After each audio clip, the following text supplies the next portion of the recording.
This is Six Tackles with Guss, with Matthew Thompson and Gus Gould. Hello there, great to be with you for another episode of Six Tackles with Gus. 4 weeks out from the finals and things are getting serious now on the show. Today, we'll talk about the Ricky Stuart ban. What's a contract worth? One of the Star Tigers acquisitions for next season, maybe reconsidering his future. We'll talk about teams that are building towards the finals and maybe a team that might have struck a bit of trouble. And I've got 3 questions for Six Tackle Trivia. How are you, Gus? Matthew, how are you doing? I'm good. Sorry I'm not in the room with you today. That's okay. We'll do this remotely today. Modern age technology. It's wonderful, isn't it? Brilliant. It's one thing we learnt through COVID is that we can be anywhere and still record anything. You're off to New Zealand tomorrow. Yes, heading over to New Zealand. Bulldogs are playing the Warriors on Friday night, the 6 o'clock game over there, and then I'll be back early Saturday morning to call the Saturday night game for Channel 9, which I'm looking forward to as well. Now, how was Bundaberg, and did you bring me back any ginger beer? No, I didn't have time to do any shopping. It was a hit-and-run mission, so I got up there Sunday morning and went and had lunch with the team and then went over to Bundaberg. They set up the ground really nicely. People at Bundaberg were very excited. A lot of people came from miles around to watch the game. Naturally, most of them North Queensland supporters, but we kind of anticipated that. But it was a wonderful afternoon and nice cool breeze blowing, so it was good for the players. And it was a good game of football too. It was. The Bulldogs hung in there for a long time against the number 2 team in the competition and gave a good account of themselves. So the fans got a good taste of NRL football. And the Cowboys too strong in the end, a little bit too classy. But it was a good guide to where the Bulldogs are at the moment. Yeah. Now, Gus, I've had the great pleasure of seeing your cinema room at home. Did you slide in there last night and watch a movie? Yeah, I did. Grease. One of the all-time great movies. Yes, out of respect to Olivia, I'm sure Very all sad. Australians, I never met her, I never got to meet her at all, wouldn't have been anywhere near meeting Olivia Newton-John, but we all feel a part of her life, don't we, really? Very sad, but she was obviously a wonderful person. You can hear the testimonials and endorsements and condolences that have come through from all around the world, so an incredible Australian. Yes, we're losing too many people. I suppose it means we're getting old, doesn't it? But, yes, very, very sad news yesterday, an Australian icon. Let's talk footy. What's a 1-week ban for a coach worth in playing terms, do you reckon, Gus? So Ricky's got 25,000 and a week suspension where he's not allowed to communicate with anyone. Yeah, I think it's more embarrassment than anything, I suppose. That's the penalty. Ricky's staff will look after what happens over the next few days in preparation for the big game this weekend, and he'll be back in the harness next week. But I think the whole week has probably been, I know Ricky's sorry for what's happened, and it's probably been an unnecessary distraction for him and the game, and for all others involved.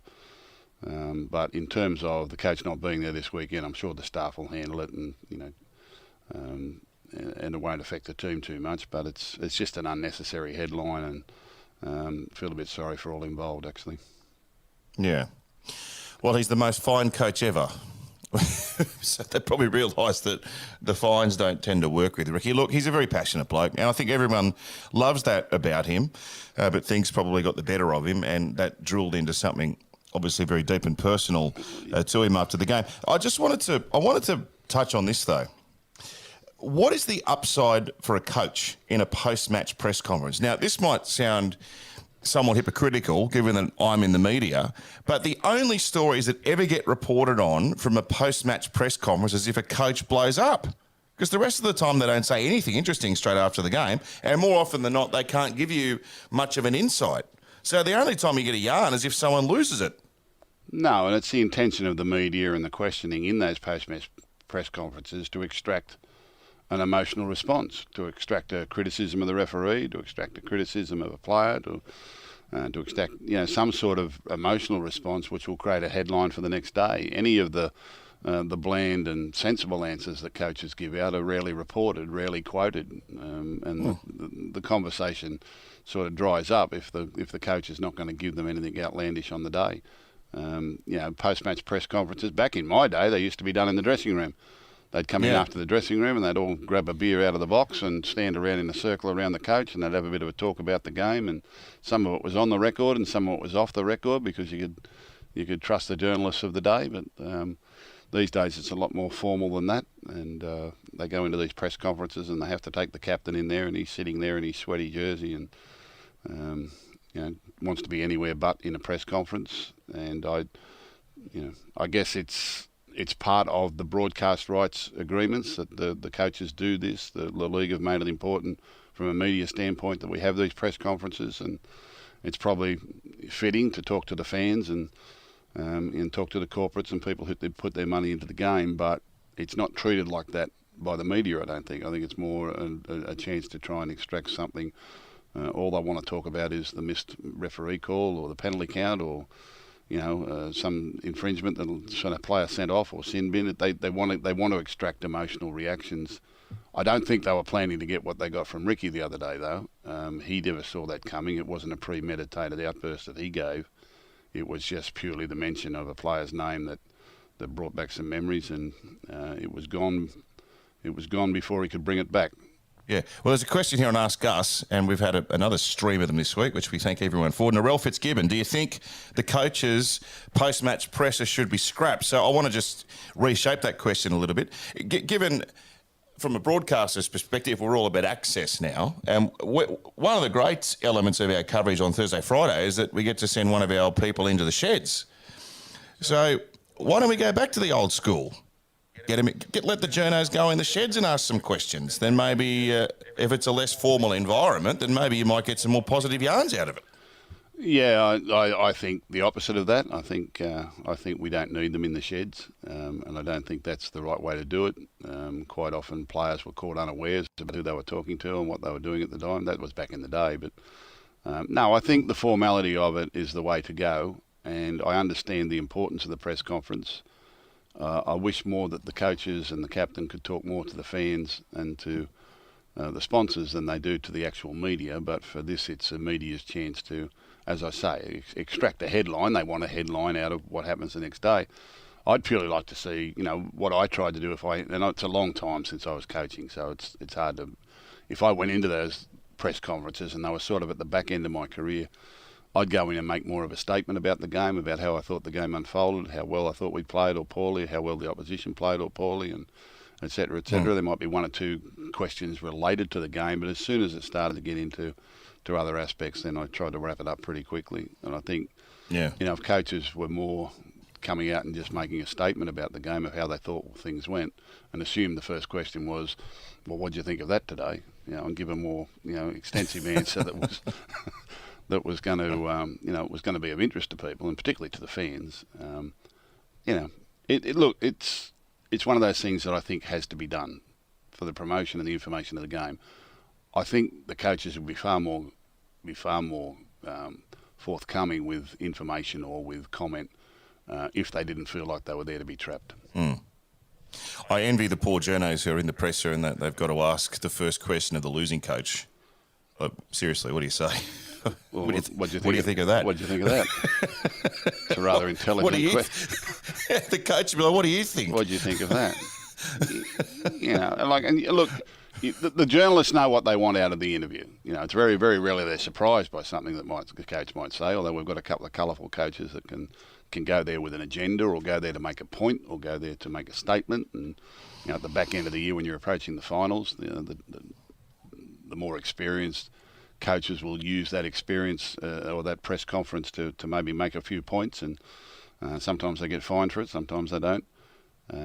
It's an interesting one, but I see a lot of boring post-match press conferences. Oh, a lot of them. They're all boring. 90% are boring.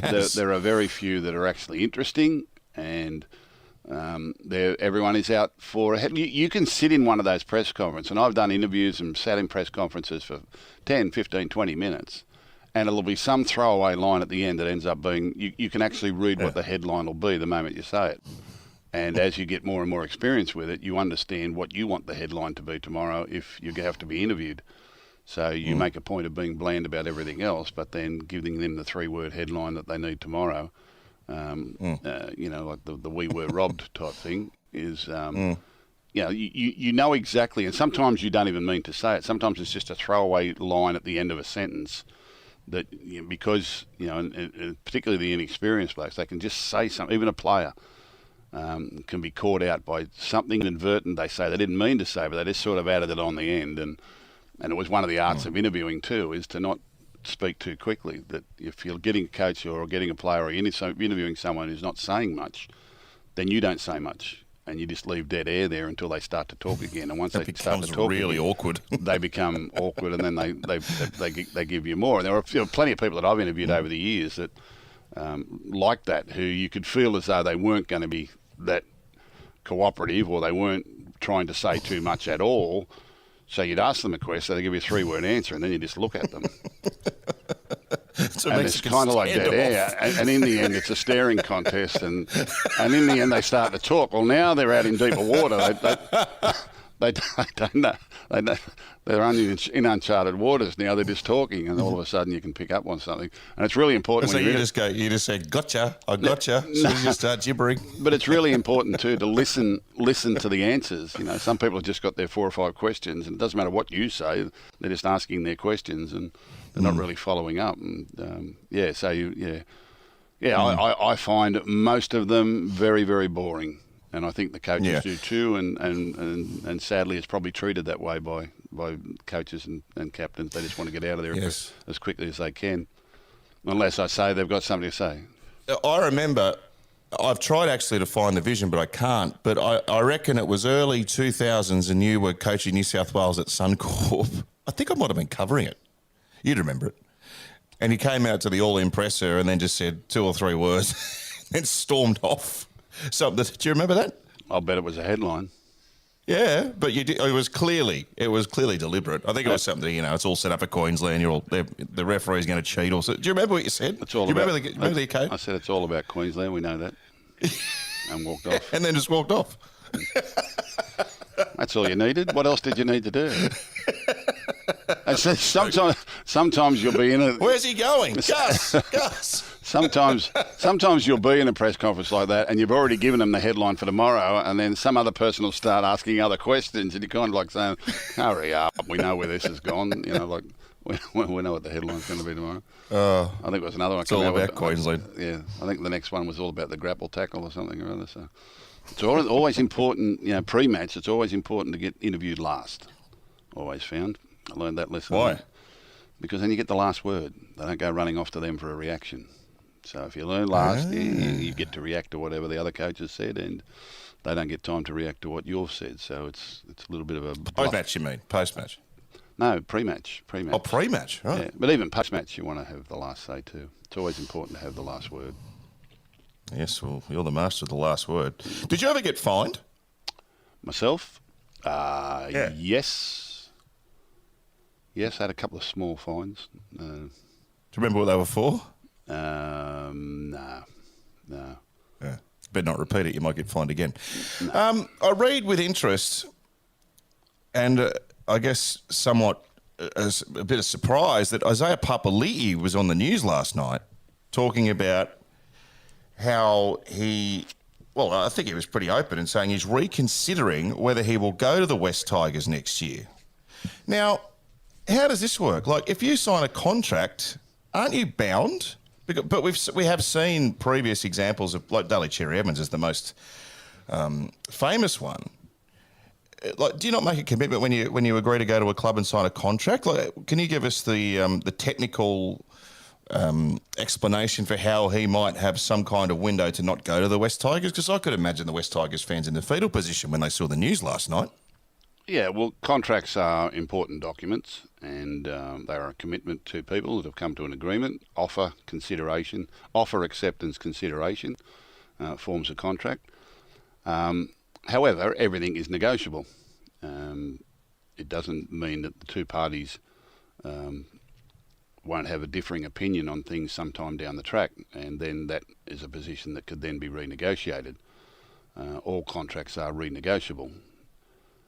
In the case of the playing contracts these days, there is actually a cooling off period. So if you went and signed a contract on Monday and then by Thursday or Friday you were starting to feel a little bit bad about it, or maybe you weren't happy with a couple of things, or you had second thoughts, you can then had a cooling off period where you could rescind that contract and opt out of it. This is different in that the contract, I think, was signed some time ago for the player to join the club. However, at the time, as I understand it, there were certain attractions to the club and undertakings by the club and relationships with people within the club that now no longer exist. Therefore, the player is saying that perhaps this is not the club I signed up with or signed up for. I would imagine one of the big attractions with the West Tigers was to have a relationship with Michael Maguire, who is the New Zealand national coach. Yes. And other people that were involved there at the time. And as we know, the Tigers, things have changed a lot since that time. And that has obviously got the player questioning whether or not he's actually going to the club that he signed up with. Right. So there is no legal grounds, I would imagine, for the rescinding of that contract. But there have been a number of examples over the years where players, and I don't think any club wants a player that doesn't want to be with them. And that gets down then to negotiation to say, okay, well, maybe we haven't got the coach you wanted, or maybe we haven't got the house you wanted, or maybe we haven't got this we wanted. And there could be any number of reasons why a player feels unhappy about the situation as it exists today compared to as it was and the promises that were made when a player signed. And let's get away from Papalii here. This has happened a number of times over the years. You sign up for one thing, and then the guarantees that you were given at that time, or the environment, or the people, or the coach that you sign with is no longer there. So then that then leads to a renegotiation of that point. And I think that at the moment, Asira is obviously having second thoughts that the club he signed up for, or the people that he signed up with, or the attractions to the club that made him sign are no longer there. So whether or not the Tigers now can convince him, well, this new environment is this and that, and maybe after talking to them, that'll appeal to him. I don't know. It's probably a little unfair of me to put words in his mouth, but that's how it would appear to me. And it's usually the case that after all this time, the player is saying, well, this is not what I signed up for, or these were promises that were made, or these are the people I thought I'd be working with, or these are the people I thought I'd be playing with. Now it no longer exists, and so... And we know the club's been through a tough time, and as are a number of clubs. It's very hard work in the NRL these days for the bottom 7 or 8 teams who are all trying to match the teams up top. And it's a long road back from the cellar to where you want to be, to where your fans and your sponsors and your members want you to be. It's a lot of hard work over a long period of time. So it's not easy for the Tigers at the moment, and so where Asira is, I really don't know. I don't know much about the situation, but that's my understanding. And I think it had probably majorly to do with the coach that he signed up with and signed up for, and the relationship he wanted with him, and future relationship, obviously, with the New Zealand team, and then some other changes that have obviously been made, and him second-guessing, whether that's a great career move, I suppose. So, as I say, everything's negotiable. There have been examples at the West Tigers in the last few years where players have left and been granted releases. I guess that this is another one they're going to have to negotiate at this stage.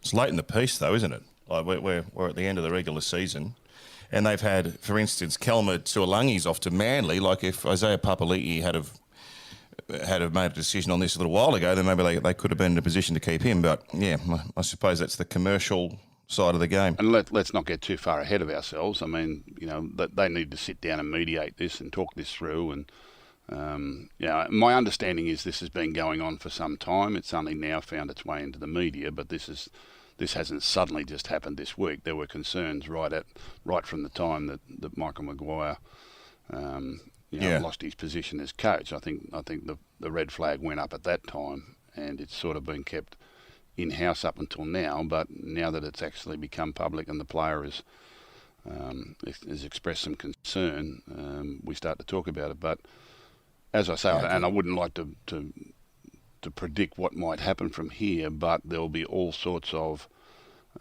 conversations going on within the clubs, with the player, and probably with other clubs around possible trades. Or in the end, I don't think any club is going to force a player to play for them if they really don't want to play. You more convince them that their concerns are as not as bad as they probably feel or think, and it's a matter of just sitting down. Communication fixes everything. You'll soon get a read once they sit down in the room whether or not this can be resolved or it can't be resolved, and then how can it be resolved to the benefit of both parties, where they'll both be happy for it. And I think, so far as contractually is concerned, the Tigers have a contract with the player to play for them, so it'll be up to them to decide where he plays. If he doesn't want to play for them. Oh, well, Benji's coming in, so let's hope that a New Zealand great like Benji can smooth that over for Tigers fans. Now, ask Guss. Matt Nason has asked, Guss, what's been your footy highlight of the season? Footy highlight of the season. Footy highlight of the season. Highlight of the season. Tough one. Yeah, it is. Had some great club games. The Penrith win over Melbourne earlier in the year was a great yeah, night.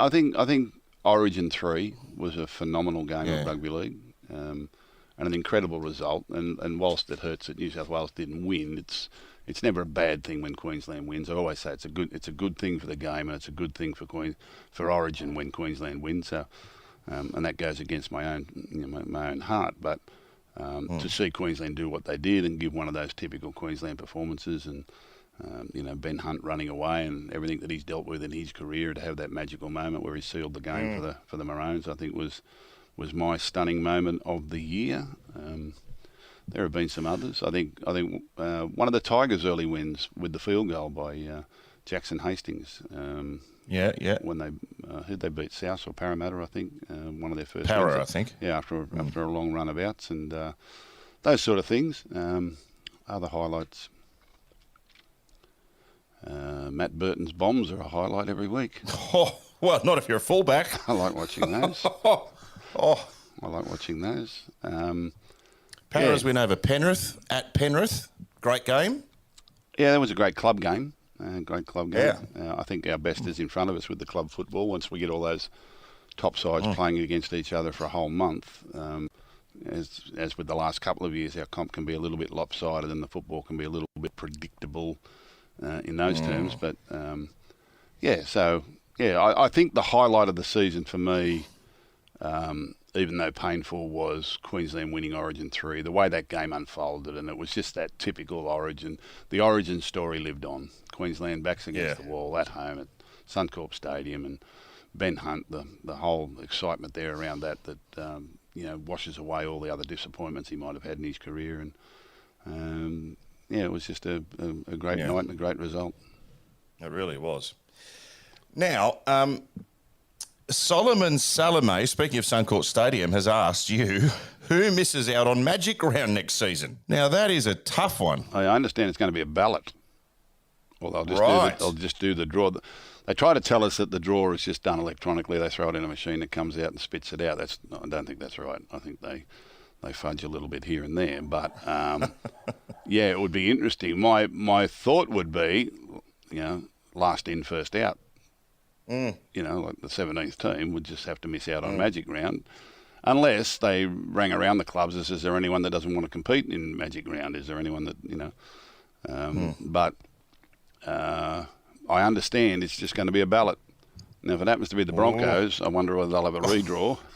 Well, what if it happens to be the Premiers? Yes. Yeah. That would be an interesting ballot. Well, they're not going to leave the Dolphins out. They need the promotion, don't they? Well, if they're not going to do it randomly, then that's how it will fall. I think with 17 teams, I think everyone gets 3 buys next year, the way they've got to do the competition. 17 is a very awkward number. Going to have to start earlier and more buys and play more games, which I think we should be playing less club football, not more. I think the sooner we can get to an 18th franchise and a couple of conferences, the better. Yeah, okay. Well, that's that's a topic for another podcast, perhaps. Speaking of Brisbane, they're in 7th on the ladder. Now, they may well finish in the top 4 yet. It's such a congested scenario there. They've got 12 wins, 26 points, and they're only 1 win away from Melbourne, who currently occupy 4th, but they were beaten by the West Tigers, and I thought they were most disappointing at the Sydney Cricket Ground in a pretty emphatic loss to the Roosters. Is things catching up with Brisbane? Do you see anything that worries you about them? No, I don't. No? I think it's predictable what's happening at the moment. They've had disappointing seasons. They've started the season really well. They've got a lot of young blokes there, and they had representation in the Origin, which they haven't had for a while. And there's the aftermath of that. And I think now that they're being treated more as a serious football teams probably prepare a lot better. At the start of the season, if you said, where do you think the Broncos will finish, you would say, well, there'll be a chance of making the 8, I suppose. They'll finish somewhere between 6th and 10th or something like that, which is where they are. They're actually doing really well. For a position during the year, they were held at top 4 spot, and people were talking about them as potential premiers. But that's a couple of years away yet. They need to be involved in a lot more big games and be able to put in a whole season. It's very, very difficult, to get your body and mentally and the combinations and everything right for a whole season. And there's just some little fraying around the edges with those sides that haven't been here for quite some time. So this will be the Broncos, and hopefully they finish off the year strongly and make the 8 and play finals football again.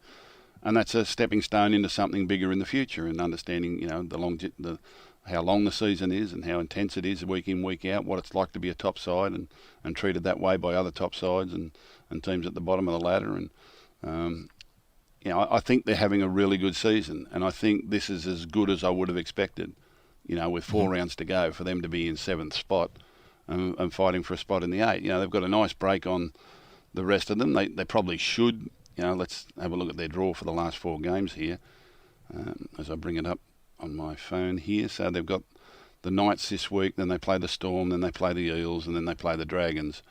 If they can win 2 of those 4, I think they'll be safely in the 8 and play finals football. Okay. Yes, I noticed with our good friends at BlueBet, and please gamble responsibly, that the big mover in premiership betting has been the Roosters, Gussie boy. They're into $14 now. Yeah, they are. But they've got to do a lot of things right between now and the end of the season. Let's just go back to our ladder here.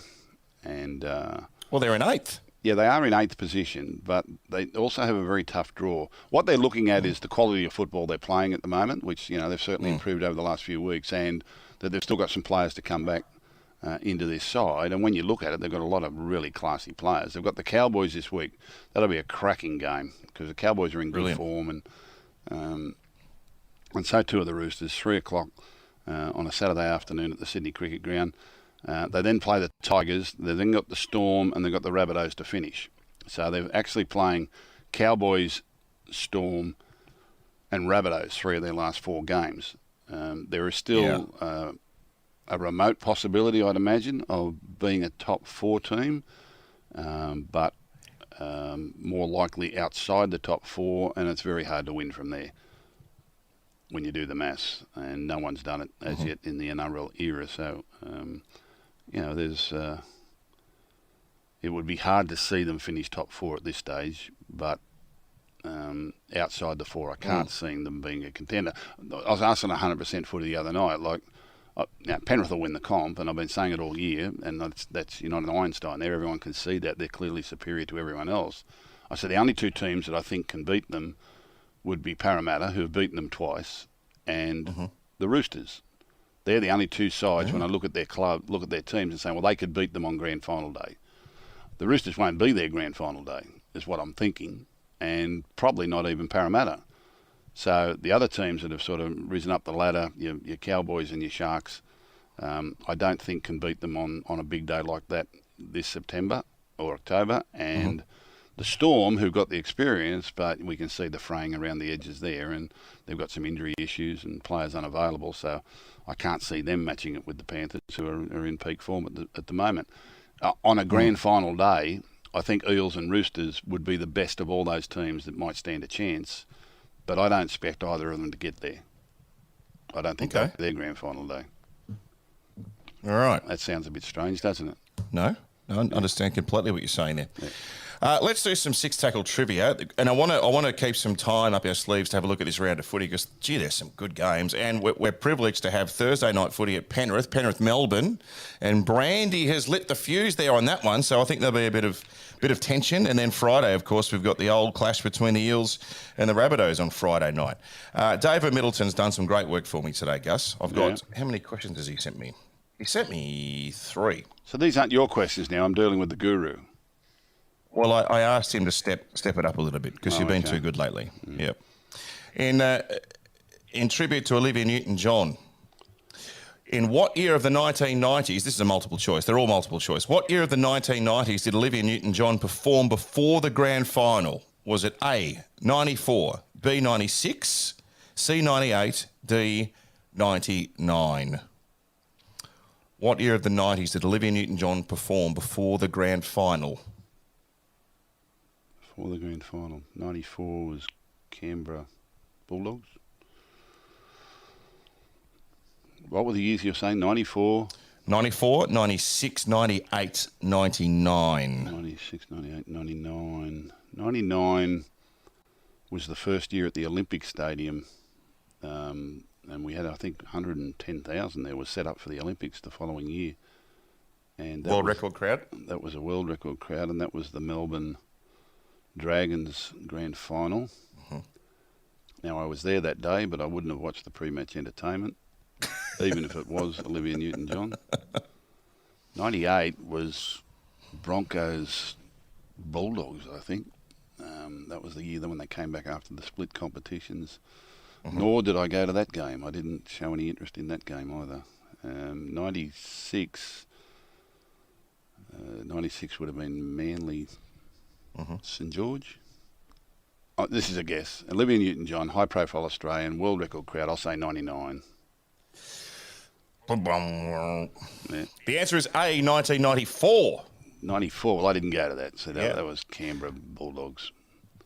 Didn't go to it. As if you wouldn't have gone to the grand final. Please. You'd have been in the commentary box, wouldn't you? Not in 94, no. You were working with 9 then, weren't you? Oh, actually, I might have been for that. I was for that final series. It was a little while ago. In 94, she sung the national anthem with Tommy Emmanuel on guitar. National anthem? You bring her all the way out here to sing the national anthem?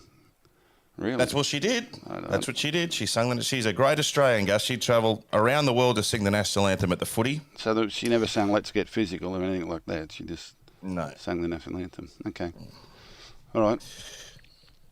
Hopelessly devoted to you. That'd be the one I'd choose for you, Gussie boy. Since the year 2000, which club has had the most coaches? A, Cronulla.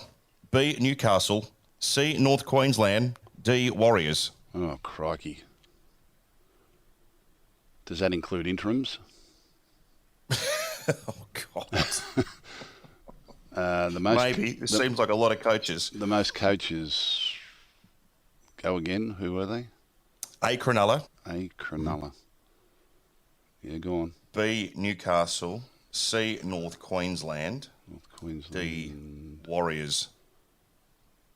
I'll say Warriors. Correct. They've had 11 coaches. Yeah. Since the year 2000. They got a new one next year. Yeah.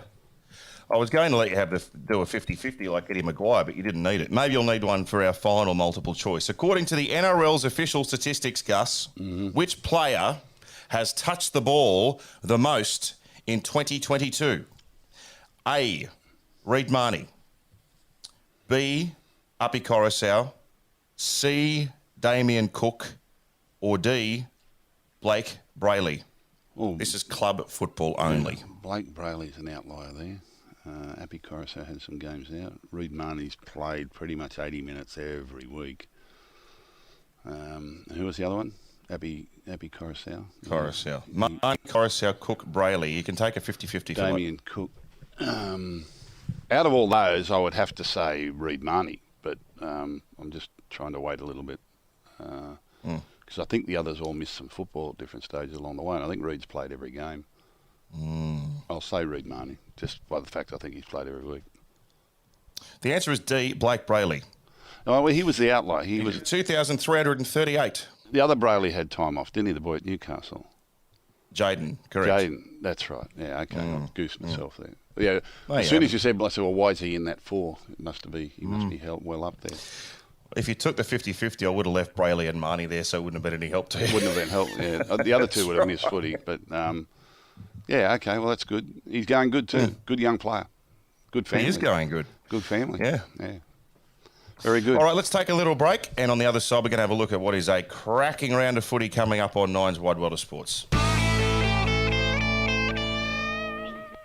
Well, Gus, Origin's done, and we are now focused on the top 8, and it is some race as we head towards the finals. Certainly is. Some teams have got momentum. We've got momentum shifts. We've got teams that'll look home and they get run down late. You never know what's going to happen, do you? Hate that, especially with the races. Yeah, well, always that. It's a long straight when you're in front, isn't it? It is. It's a long 80 minutes when you're in front on the scoreboard. You don't have to worry about any of that, though, when you are betting with our great friends at BlueBet. Yeah, well, they're paying out on head-to-head bets at half-time. So if your team leads by 6 points or more at half-time, up to $100 a winning. So if you're 6 or more in front, you get paid at half-time. You don't have to sweat out the second half.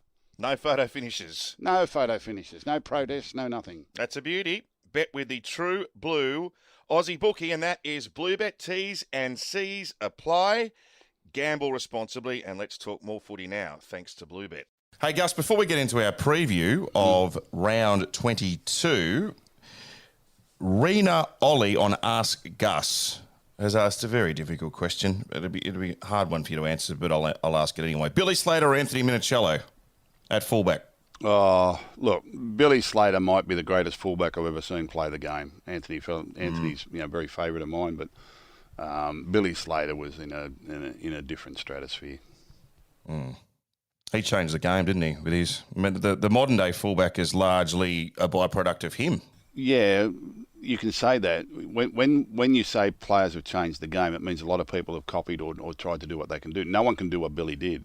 No one can provide the influence that he did. And when you look at it as a coach playing against that opposition team, he could line up on a play. They would work to a point on the field and they'd be lined out to the right-hand side of the field as they do. And he could actually sit in behind to play the ball on Cameron Smith, and you'd have to mark him there. And then he'd be an inside support to Cooper Cronk, and then Cooper Cronk would move the ball to the outside, and he'd be an inside support for that forward, Kaufusi, whoever got the ball there. And then Kaufusi would throw a ball out the back, and all of a sudden Billy Slater was on a sweep run. So you actually had to defend him 4 times in the one play, because of his speed and his agility, and he knew exactly where he was going. And then, someone would hit the ball up and they'd be out of dummy half. You'd have to defend him there. There wasn't a pocket on the field. There wasn't a part of the field, left-hand or right-hand side, where you weren't vulnerable to Billy Slater turning up. Now, that's not the case with every fullback in the game. That's not the case with any fullback in the game, just about. A lot of them, they're all very, very different. Billy Slater was just a combination of them all, and could bob up in any part of the field. Some players are favourites and they're creatures of habit, and they have their attacking structures, and you know when they're going to inject themselves. With Billy Slater, you had to mark him in 4 different zones on the one play. If they played the long side of the field, he would be in 4 threatening positions during that play, which was like having 3 extra players on the field. That's why Melbourne Storm was so good, and that's why their attack was so effective, because you actually had to measure up on him 3 or 4 times in the one play, and that's what made him extremely dangerous. And then you could be even doing an attacking kick into their in goal. Billy could swoop on it, and you had no control where he was going to do next. Had a massive right foot step, and he used to run the length of the field regularly, didn't he? He'd pick it up in his own goal and it'd be gone. Brave and extremely quick. Anthony Minicello was an effort player and a huge, tremendous effort player. Very, very strong and very, very fit, and players loved playing with him, and he'd get through a mountain of work. But Billy Slater was in a different galaxy, mate. He was, if not the best I've ever seen, he's certainly one of.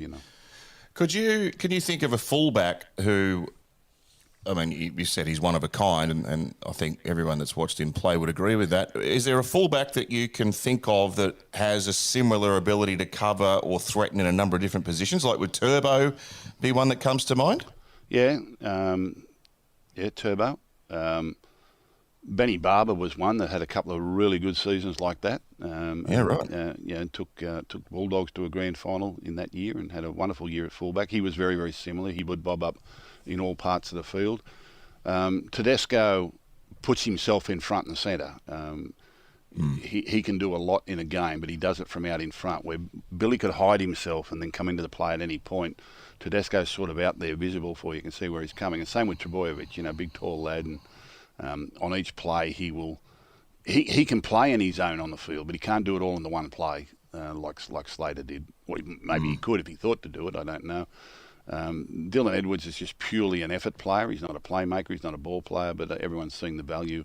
I have never seen a player train harder, train better, and I have never seen a fitter footballer in all my life than Dylan Edwards. No, and he doesn't blow out a candle after the game.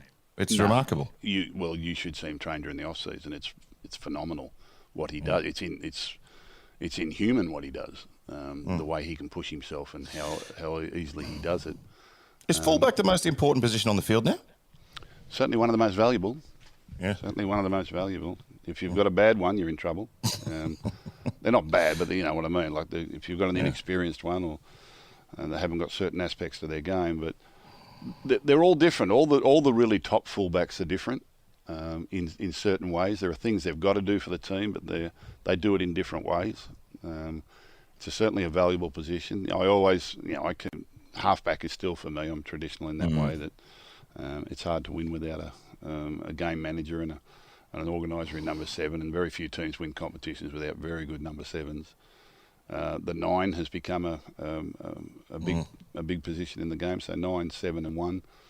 But then you need a big man up front, you need a classy centre, you need a good 5'8", look, it's a mixture of a lot of things, and sometimes those combinations are what makes the individual great as well. So for all that I just spoke about with Billy Slater, he was playing with Cameron Smith and he was playing with Cooper Cronk, and had he started his career in some other environment, whether or not he would have been the player he ended up being, I don't know. It was certainly a combination that drew them all well.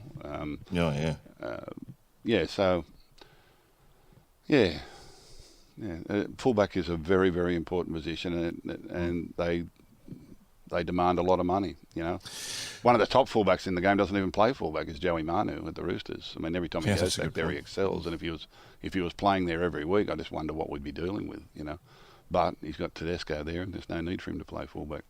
Yes, well, the way he's going, they need to pay him. They need to pay him to be a fullback, a centre, and a 5'8". You could get three salaries. Manu. He covers all those positions, doesn't he? Well, that's a new spin-off of 00556 tackles, is that you can now select a player, and Guss will just talk to you about that particular player, like he's done with Billy Slater there. That'll be a premium, of course, but when we get this up and running for next year, I expect to make a lot of money.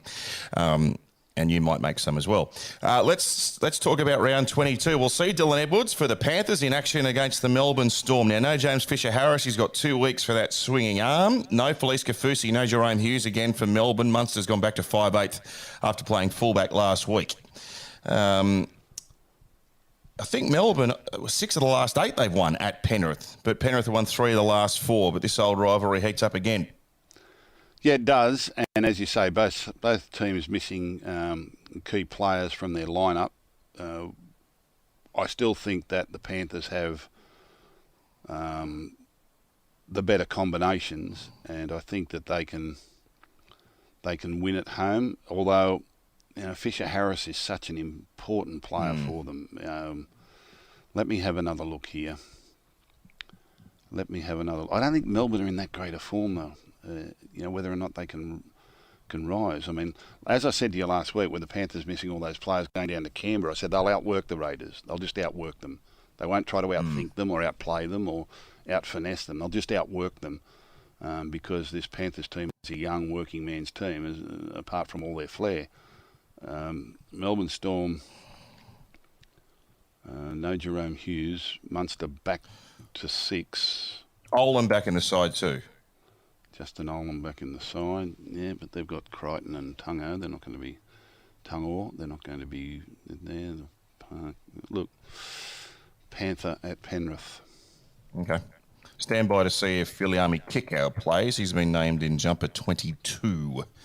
But I suppose at this stage there's no need to rush them. Bulldogs head over to New Zealand to take on the Warriors. Yep. Should be good fun. Yeah, it be a will good be. crowd. Yeah, it's going to be cold too, I'm understanding. So. Oh, not as cold as it is in Sydney. I thought we were getting towards spring when you know what? I was outside last week doing a bit of gardening and I wore a t-shirt and I felt the warmth on my back and I thought, you know what? We're over the cold bit of winter, but it's come back and whacked us again. That's that false dawn, mate. That I false know. Dawn. See, it's usually the third week of August. The third week of August. I used to say this when I was got third week of August. You'll be walking down the street, and you'll feel that first little puff of warm wind on your cheek. And what does that mean? It's Spring racing carnival's coming. Semi-final time, best time of the year. Next week, you reckon? Yeah, next week. Where are we? What's the date today? 10th of August. Nah, 2 weeks. Round about the 24th. 2 weeks. Around about the 24th, you'll be walking down the street and you'll just feel that first little puff of warm wind and your body will just respond and you'll go, semi-final time. Is that when you get out with your budgies on around the pool? 100%. Last week of August? Yeah. if you're anywhere around the Port Hacking region, it might be worth getting your long lens camera out. What do you got on the back? What do you got on the back of your speedos? These days, we'll have to warm the pool up, I think. Yes, I think so. My old bones. I don't know if they'll take to the cold water. Parra was super impressive in the second half against Manly. I don't know whether you felt this watching, but calling the game, and I think Andrew and Cam felt the same, that when Manly scored after half time, we thought they're going to win this. Parra powered back and they put them away, and that's not something that they've always done. And they run into a form team in Souths in Friday night footy. Yeah, look, it was a funny game that, and I watched it with great interest. I think both sides defended really poorly. Parramatta certainly in the first half, and Manly had their moments too. Then after half time, I think we saw Manly crack a little bit in that second half. I think Parramatta, not only did they run in up to all those points, but they could have scored a lot more too. And Manly just didn't seem to offer any resistance over that last little period. I'm not saying that Parramatta are back based on that performance, but they've got a strong side and they're going to sniff of the finals. Still no Mitchell Moses. Has he been named on the bench? I don't think so. No, so he's going to give him another week. I don't know. I'm going to go with Eel at home. All right. Outsiders on BlueBet, Parramatta, I think they're $2.30 or something. The prices that we quote here too in our preview, I should mention, are correct as of 11 o'clock today, which is the 10th of August, but they are subject to change. South Sydney had that game last week that was nothing more than a training gallop. Yeah, I know. It was pretty poor. So I'm not sure whether or not that's the type of preparation they want leading into a game like this. I think Eels have had the better hardening, if I can use that word, to lead into a semi-final style clash like this. Eels have got to find some consistency soon. They just can't be that bad from one half to the next or 1 week to the next. They've got to cap. I don't know, but I think Eel at home might be a little bit more battle hardened than the Rabbit. Okay. Well, it was 36-6 at halftime last week, and South just racked the queue there against the Warriors. Now, 3 o'clock Saturday, the game that you highlighted earlier, the Roosters versus the North Queensland Cowboys. And I think it's important that it is a 3 o'clock Saturday game too, because the SCG was very wet last week. A lot of dew on the ground. It had been raining as well, but hopefully it's a dry track for two exciting teams to do battle. I see that Egan Butcher is back on the bench, which is a welcome inclusion because they've been stretched a little bit for grunt up front, the Roosters, although they still did very well last week. Against North Queensland, who have been a bit iffy the last couple of weeks. Maybe there's a bit of post-origin hangover for them as well, but they're an outstanding team in second position on the ladder. Yeah, I've seen them firsthand the last couple of weeks, the Cowboys, and they finished really strongly in that game against the Dragons of Jubilee, and they finished very strongly in the game against the Bulldogs up there in Bundaberg last week. In fact, the Bulldogs led after an hour, but it was never a comfortable lead. You always felt like the Cowboys were going a little bit the better. Bulldogs got out to a 10-0 lead and were going along nicely. Ruben Cotter came off the bench and probably changed the complexion of the game at that point. He really did get them on the front foot and going forward. And I see he's starting the game this week against the Roosters. Look, these are two really good teams, two really good coaches. I think the Cowboys and the Roosters are both building towards the finals. Cowboys have had their little lull. I would think that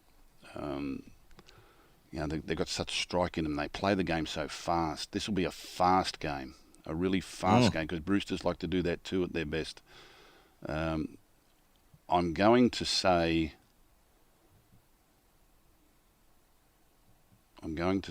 Cowboy. Let me have a look. I was here. on the edge of my seat there. Yeah, I'm going to say Cowboy. I just think they've got a little more strike in them. Okay, Cowboys to win. Yeah. Scully Park, Tamworth. Tigers v Sharks, 15th versus 3rd. Lovely town, Tamworth. Lovely town. Beautiful little ground too, Scully Park. How'd Cade Dykes go last week? Good for his first debut. It's a tough game to come into, wasn't it? Ended up being a 1-point thriller, but Sharks found a way. I never felt like Sharks were going to win that game. It was a funny game. I thought South had them covered most of the way, but Sharks found a way to get there. Or was that the week before? Might have been the week before. That was the week before. They beat the Dragons on Saturday night footy. You called the game. That's right, yeah. That was close too, wasn't it? Yeah, it was. They came back late, the Dragons. Yeah. But it's funny, when I'm looking at teams, I'm thinking about performances that have left a mark on me, and the fact that they were able to win that game without playing well. I didn't think they were that great against the Dragons last week either. I thought Cade went good. I thought Cade went good for his first time in first grade. Shark. Yep. Shark should be too good there. 7:30, Broncos Knights. Tamare Martin comes back in at fullback. They've also got the experienced Brenko Lee back in the centres, who takes over from Dean Mariner, who's had a couple of games. So they're looking to break this 3-game losing streak, the Broncos at home. Well, they certainly get their chance, don't they? The Knights bounce back with a win. I wouldn't say they bounced back, but they had a win last week, which they haven't had one for a while. Bradman Best back into the team. No Kalen Ponga. I think Bronco at home should be too strong here. They should be looking to get back in the winner's circle. Crunch game of the weekend, this one. Raiders Dragons down in Canberra, 2 o'clock on Sunday afternoon. There's a few changes actually for the Raiders. I noticed there's a couple of familiar faces on the extended bench, namely Chance Nickel-Clustar, who might be back in. But you can almost... the Dragons are probably not going to make it anyway, but they're absolutely gone if they lose this. And you could almost say the same thing about the Raiders. Yeah, well, yeah. Dragons have got a really poor for and against. Things would have to dramatically change for them to make the 8 from here. I think they did beat Raiders earlier in the year, didn't they, up there at Wollongong? We called that game as well. The Raiders, their coach won't be there. Emre Gula gets a start in the front row. That's a hard one. Both these sides find a way to lose, don't they? They seemingly are competitive in most games, but they find a way to lose. Raiders beat themselves. Well, yeah, and St George do a lot too. They just can't quite get it right. Panthers got them pretty easy last week, the Raiders. Got them pretty easy. Dragons. Raider. You can tip a draw if you want. I'm not confident. Titans hosting Manly in Sunday footy. I should mention too, Saturday night footy, the Broncos game you'll see here on Nine, because we've got the Saturday night games for the rest of the year. And you'll see this one too, Titans-Manly up at Seabus. Yep. Well, Manly's got too much to play for, haven't they? And Titans struggling to get the win. So I'll go with Seagull there. So what do we got here? We've got Panther over Storm, Bulldog. We've got Eel over Rabbit, Cowboy over Rooster. Rooster's a favourite, eh? It's interesting. Yeah. I really don't know. Cowboy over Rooster. Shark, Bronco, Raider. Did I say Raider? Yep. Raider. Without any conviction at all. Great to see. I'm not really confident about a lot of those games. It could go either way. Anyway, it'll be a good round of rugby league. Really looking forward to it. It will be. Sam Verrills too. Some news through today. He's signed with the Titans for next year. Talk to you over the weekend. Thank you, Matthew. Enjoy the football, and I look forward to be back in the studio with you next week. That's 6 Tackles with Guss. Enjoy the footy. Make sure you join us Thursday, Friday, Saturday, Sunday, and we're back with you next Wednesday.